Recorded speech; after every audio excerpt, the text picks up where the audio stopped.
Hi, I'm Benson Shao, and I've contributed in introduction and learning and memory and conclusion.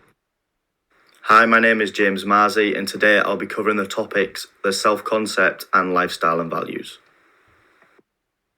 Introduction. Our chosen organization is Nike. Nike is an American multinational corporation that is engaged in design, development, manufacturing, worldwide marketing, and sales of footwear, apparel, and equipment. Nike differentiates itself from others by building an emotional connection with its consumers and prioritizes on achieving than their own products. This increases the emotional connection with the consumers. Nike has a wide and diverse consumer base, which leads to more needs and desire that Nike has to meet. The graph stated above is from a Statista report. This shows the market share of clothing and apparel brands. Nike has positioned itself really well regarding to the audience they reach. This also shows that they meet the needs of large target audience. This graph creates an understanding of how many markets and sub-markets Nike has placed. Brands such as Uniqlo and Levi's, who specifies in clothing, has been outcompeted by Nike sales. The market shares stated above shows Nike is considerably higher than second place, who are Adidas, which is Nike's competitor. This is due to Nike creating subsections within the company like Nike Lifestyle, Nike Football, and Nike Running, and many more. How COVID affected the market size for sports fashion. Following the COVID-19 outbreak, the market declined by 7% in the view of the fact that non-essential stores, including sports and fashion retailers, were forced to close. Alongside this, the cancellation of several major sporting events had a negative impact on the sport fashion industry. Many big brands such as Nike and Adidas reported a decline in sales for the first half of the year due to stores globally being forced to close down, and where consumers limited their spendings due to uncertainties around the economy and their financial status. On the other hand, the forecast of the market is looking positive as things picked up as people opted for comfortable clothing. With people spending a lot more time at home or doing exercises outdoor, sports fashion did not suffer the same way the rest of the fashion industry did. Instead of buying formal clothing, consumers bought new athleisure or comfortable clothing. And with this stated, we are seeing an increase in people buying more sweatshirts, sports top, jogging bottoms, and therefore it's predicted the market will pick up slowly with a growth of 4% in 2021. With the graph stated above, this shows how consumers view and understand the position of the brand or product, compared with their competitors. Many shoppers are still nervous about their financial situations and the state of the economy. However, branded sportswear is unlikely to take a big hit, as shoppers are still likely to go for well-known and trusted brands over cheap alternatives. With this being said, Nike is being viewed as a company where consumers can trust. One of Nike's most successful marketing strategies is celebrity endorsement of athletes, and we will go into further details about this in the upcoming slides along with self-concept and lifestyle and value. I will now be talking about the first topic, learning and memory. We have chosen learning. Sigmund and Piacentini defines learning as an activity or process of acquiring knowledge or skill by studying, practicing, or experiencing something. There are two types of learning theories. Behavioral learning theory is based around the consumer learning as a response to changes in the environment, and cognitive learning theory, which is focusing on learning through internal mental processes. Classical conditioning. Classical conditioning comes under behavioral learning theory. Classical conditioning occurs when two unpaired stimuli becomes linked. This occurs when one stimulus produces a desired response. Conditioning effects are more likely to occur after the conditioned, for example, the bell, and the unconditioned food stimuli have been paired a number of times. That creates repetition and helps people to remember the product or service. With the diagram above, this shows how Ivan Pavlov first demonstrated using a dog and its food. Pavlov identified that dog would salivate when presented with food, and at the beginning, when Pavlov rang the bell, the dog showed no response. However, when Pavlov rang the bell and then presented the food, the dog would salivate. This brings in the unconditioned stimuli of the bell and the food, with the unconditioned reaction of salivation. After the dog was conditioned enough, The bell will be the conditioned stimuli and the salivating as the reaction. The dog would salivate after the bell was rang, as the dog believed it was presented with food regardless of what the outcome of the food. Celebrity endorsement. Celebrity endorsement is a marketing strategy which uses one or multiple celebrities to advertise a product or service and to reach a greater audience represented by the celebrity's fan base. Nike uses Michael Jordan, and its competitor Adidas uses Kanye West. I have chosen these celebrities to talk about for the companies as both of these celebrities has subsections within the company. Nike, Jordans, and Adidas Yeezys. When consumers look at Michael Jordan, they will immediately associate it with Nike, and the same for Kanye and Adidas. People who look up and are inspired by celebrities such as Michael Jordan and Kanye West can be more inclined to make purchases based on what they wear or the products they advertise. A consumer is more likely to buy something if their favorite big name is an advocate for it. This could also appeal to the fantasies of individuals wanting to be like them and live their life by wearing these products. Fantasy appeal will be discussed in relation to self-concept later in this presentation. The next section of consumer insight we have chosen is the self-concept. The self-concept refers to the beliefs a person holds about their attributes and how they evaluate these qualities. From a psychological perspective, the self comprises several different attributes to form a construct of a person's identity. The spider diagram above shows the different components that the self is made up from. There is no order of significance, as each person's identity is unique and individuals may be more susceptible to different attributes for a complexity of reasons.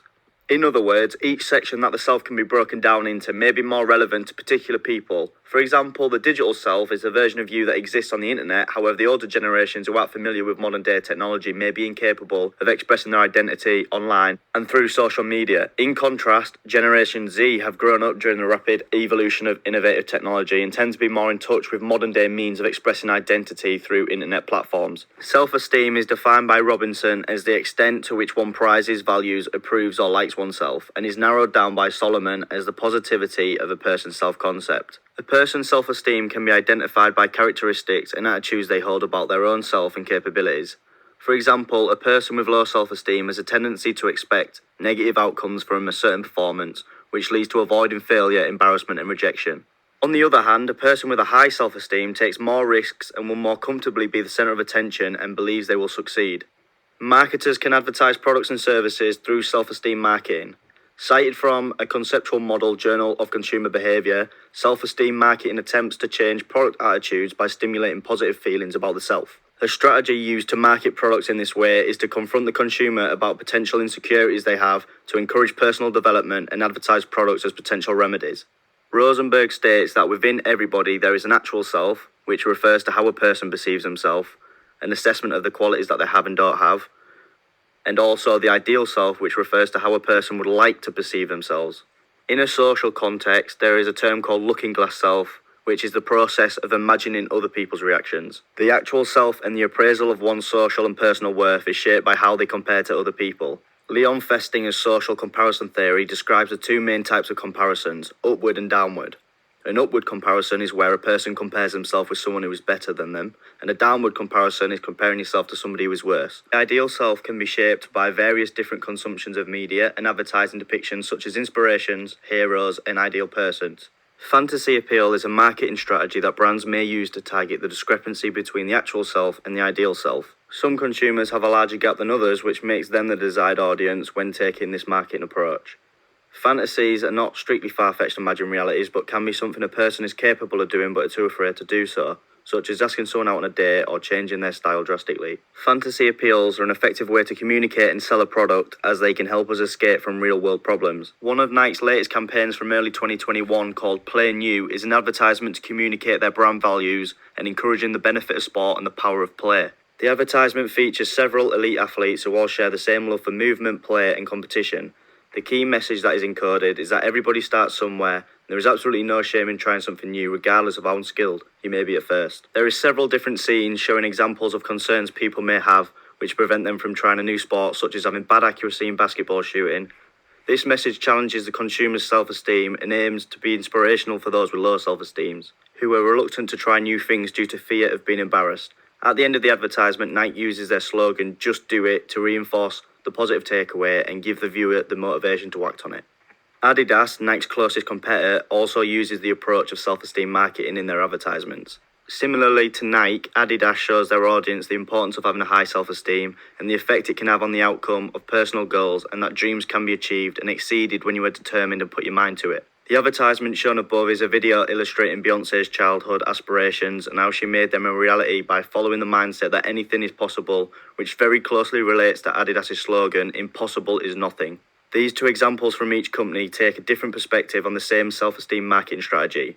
Nike communicating a message to people with low self-esteem, and Adidas communicating a message to people with high self-esteem, and for people who believe they will succeed. Further encouraging the process to make dreams a reality by using an icon or star appeal to create inspiration. A reason the different approaches may have been taken is Nike's slogan, "Just Do It," is more applicable to people who have low expectations of themselves or have qualities of a low self-esteem, which gives the slogan more meaning to these people, whereas Adidas' slogan, "Impossible is nothing," is better applied to people who actively try to pursue success but may get knocked down in the process. Ultimately, each company's approach to self-esteem marketing is reinforced by their brand slogans. Now onto the topic of lifestyle and values. Consumers have different needs and wants. Different needs can be a result from several different factors such as age, culture, beliefs, and lifestyle choices. Marketers use segmentation to ensure the product reaches a suitable audience. Market segmentation is the process of grouping customers within the market according to similar needs, habits, or attitudes that can be addressed through marketing. The next topic I'll talk about is lifestyle and values, and why it can be crucial for marketers to structure their strategies based on important information about the audience a brand or business is trying to communicate their product or services to. A deeper understanding of consumers and their behaviours derives from several forms of segmentation. The different types of segmentation are geographic, demographic, psychographic, and behavioural. Geographic segmentation is a region or country where a consumer lives. People who live in the same areas will likely have similar needs due to factors like the climate. Demographic segmentation consists of data about the consumer such as age, gender, social class, religion, race, and ethnicity. A marketer can access demographic information collected from the census. Psychographic segmentation provides marketers with information about what consumers do with their leisure time. This includes personality, attitude, lifestyles, hobbies, and interests. This form of segmentation delves deeper into the lifestyle and habits that may change from person to person, regardless of their demographics. Behavioral segmentation is creating and dividing the market into smaller similar groups based on buying behavior. The four main variables a marketer will consider are usage, occasion, which is when and where a customer uses a product, loyalty to the brand, and benefits, which is what a customer values in a product and its different uses. Moving on to lifestyle marketing, it's about recognizing groups of products and services that are associated with certain lifestyles. The aim is to allow consumers to express their social identities through the products they choose. The magazine advert here from Nike is simple and effective. Nike communicates inspirational messages to their audience, usually in terms of fitness since Nike's a sportswear brand, but a deeper message can be encoded from the short and captivating text they include in their advertisements, as it may apply to the consumer's life in other ways, not strictly just their fitness goals. Nike can be described as a lifestyle brand, as not only do they want to provide high quality products that satisfy customer needs, but connect with their customers deeper by encouraging and motivating people to sustain a healthy, active lifestyle. Nike provides their audience with a range of shoes and clothes for different purposes, such as running or going to the gym, along with many different types of sports equipment to ensure their customer has what they need or what they may need for their active lifestyle. The adverts like the one shown above help reinforce a positive outlook on the lifestyle, since not everybody is passionate and people may just be getting into fitness for reasons like losing weight and may encounter some mental challenges along the way. In terms of lifestyle marketing, Adidas shares a very similar strategy for reaching their target audience. Since both brands offer several different sportswear and equipment, the lifestyle segment share the same market. Since both brands offer products to support the same lifestyle, the decisions made by a consumer for whether they choose Nike or Adidas depend on many other reasons, such as celebrity endorsement, which, as mentioned earlier, can shape a consumer's buying behaviour since they aspire to be like the celebrity. Price is another significant factor a consumer will consider before purchasing and will be compared with the quality of the product they are trying to buy. The advertisements above are examples of how Adidas positions their products to their audience. Emphasis is placed on targeting athletes or aspiring athletes who are passionate about what they do. Adidas' choice of words often refer to the stereotypical view of masculinity and dominance within sports. However, Adidas in more recent times have had to adapt their business strategy to cater for everybody within the industry, including women, and support the fact that it's not just males that play the sports. Conclusion. Nike and its competitors uses a similar marketing technique for their products. Nike, however, differentiates by including personal and emotional connections with their consumers. Overall, Nike created an environment where Nike helps inspire people and motivates people not to be afraid of trying things. Like they say, just do it. Nike aims to bring innovation and inspiration to every athlete in the world, and it considers everyone an athlete. And Nike continues to strive and to break more limits.